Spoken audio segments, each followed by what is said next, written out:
Alright, it's time for action. Here at Cash College, I've talked about why saving money is so difficult, but I've also presented a plan that we can use to make it easier for ourselves. But it's time to put it into action. So today I'm going to present 5 tips that if you actually use them, I guarantee you will save more money. Action.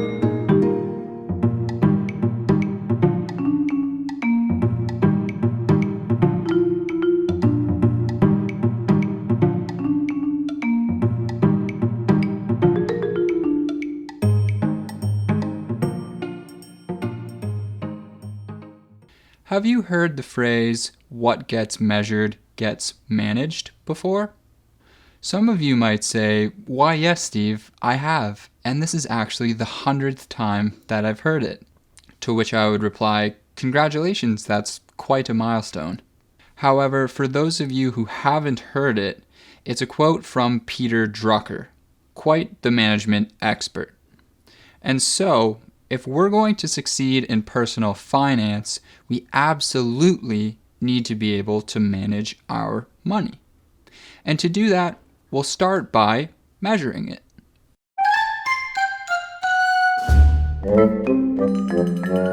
Do you have any idea how much money you spend per month? How accurate would your estimate be? Based off the articles and studies that I've read over the years and the people that I've talked to, I'd say about half of the population does not have an accurate picture of how much money that they spend per month. So today we need to fix that. There's no way that you're going to be able to manage your money if we don't have an accurate idea of how much is going out the door every month. And it sounds so easy and so simple, doesn't it? Especially when we live in a world where we have access to our online banking at our fingertips and apps on our phone that track our spending for us. And yet, so few of us actually do this. Why? Are we afraid of the terrible truths that we might discover?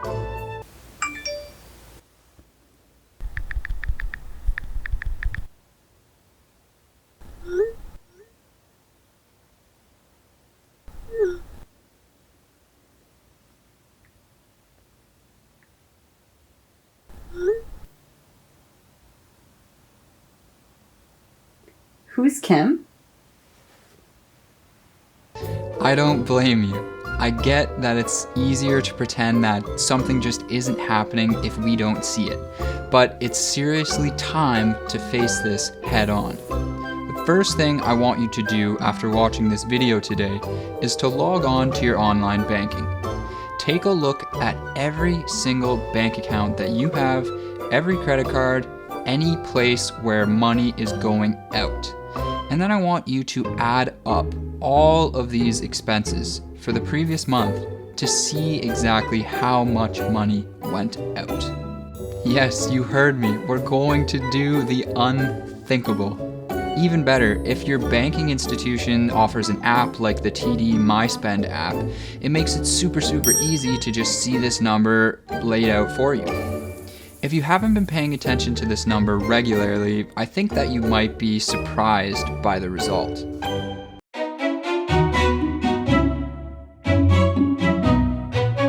Okay, so after we find out how much we're spending per month, now we need to find out what we're spending it on. And I think that this is definitely the scary part for a lot of people. This is where the dark secrets of our spending actually comes to light. Here, come with me, we'll check it together.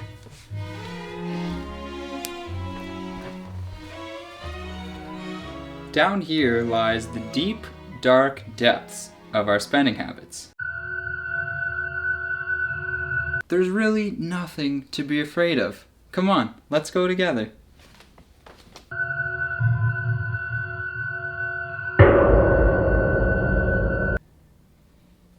On second thought, can you pass me that? Now, it's just a precaution. It's nothing to be concerned about, okay? Are you guys coming? There's really nothing to be afraid. Fly, you fools.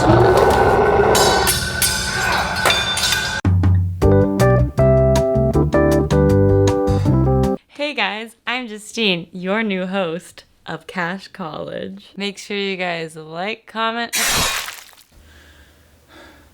The show must go on.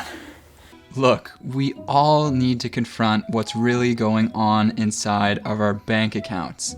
If Gandalf could confront the Balrog in the mines of Moria, then you can look at your spending on your laptop.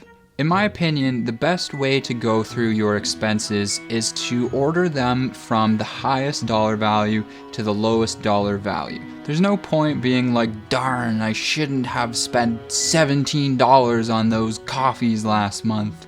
If I don't do that next month, I'll be rich. No, we need to look for things like large recurring expenses that happen every month that we can possibly find cheaper alternatives to or just cut out altogether. Things like frequent dinner or drink bills, unessential online shopping purchases, Amazon.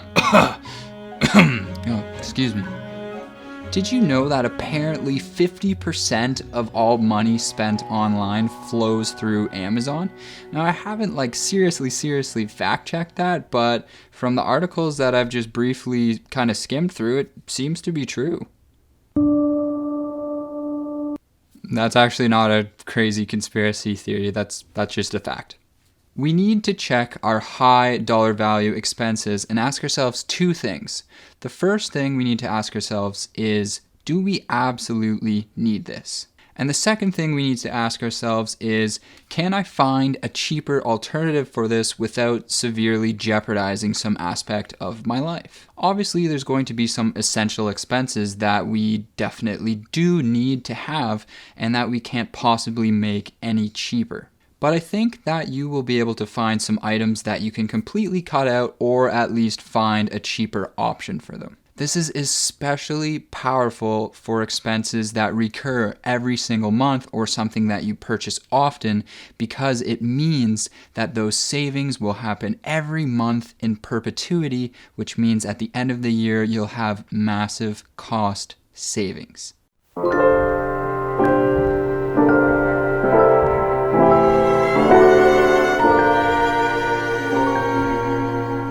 If you guys watched the last video, you'll know that I love reading. Let's say somebody came up to me and asked me, "Hey Steve, how many books do you read per month?" Well, sometimes I read several books at the same time.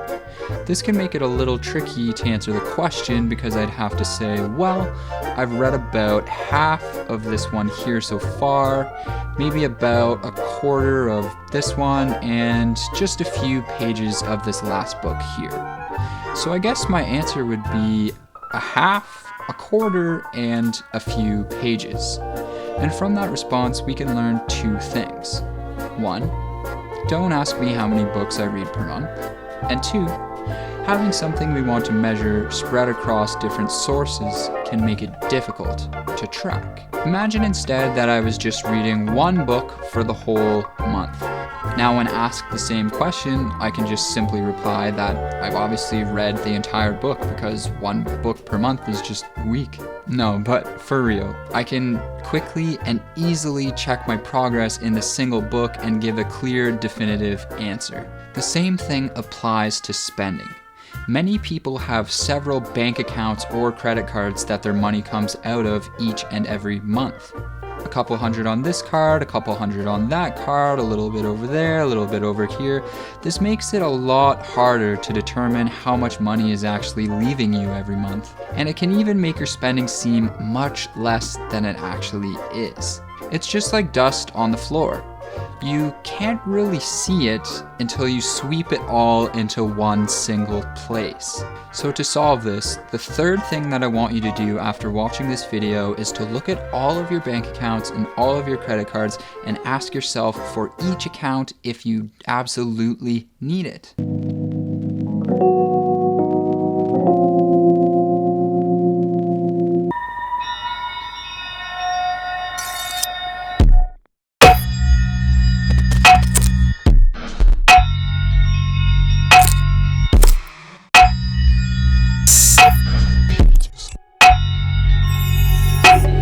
What do you and I have in common? Well, nothing, of course, because I'm an exceptional person. But what do you and another average person have in common? All jokes aside, every single person has one thing in common. We all need to eat food to survive. And food is an expense that we all share, and a large one at that. Food most likely accounts for a large portion of your overall expenses, which makes it an item that we definitely want to take a look at. I know countless people who are eating out constantly. Anytime they go to work, they're getting takeout for their lunches, and same when they get home for dinner. Now, this wouldn't be a problem if it wasn't so expensive, but I don't think people realize how expensive it actually is compared to making your own meals at home. A full-size meal at a fast food establishment is going to cost you somewhere in the ballpark of $10. Now, if you have this meal 3 times a day and do it every day of the week, and I know people who do, that's going to cost you $30 per day for just your food. And to me, this sounds like insanity because it's approaching my entire grocery bill for the week. Let me show you how. One of my favorite things to cook is a pasta dish consisting of penne noodles for $1.97, Italian sausage for $10, cherry tomatoes for $2.69 each, an onion for $1.70, basil for $1.50, garlic for $1.95, and green onion for 90 cents. This puts the total price for all of these ingredients at $23.40. But here's the catch. This all makes about 5 large portions, which means each bowl costs about $4.68. And it's easy to make and taste delicious.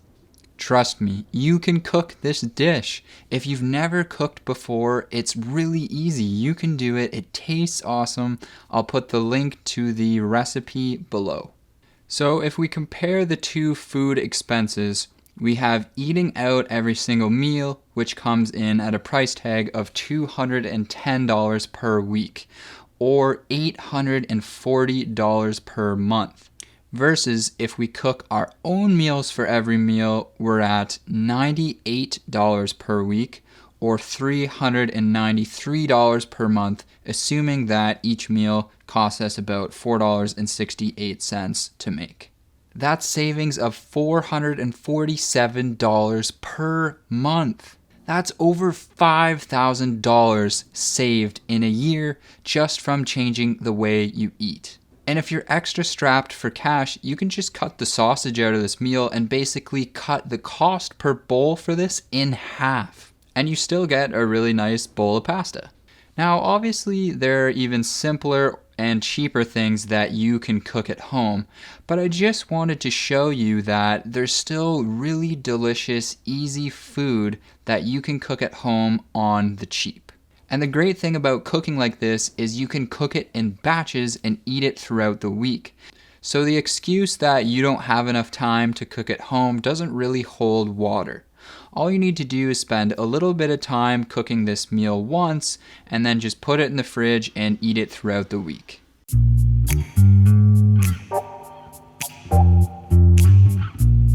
Another thing that we have in common is that we all live somewhere.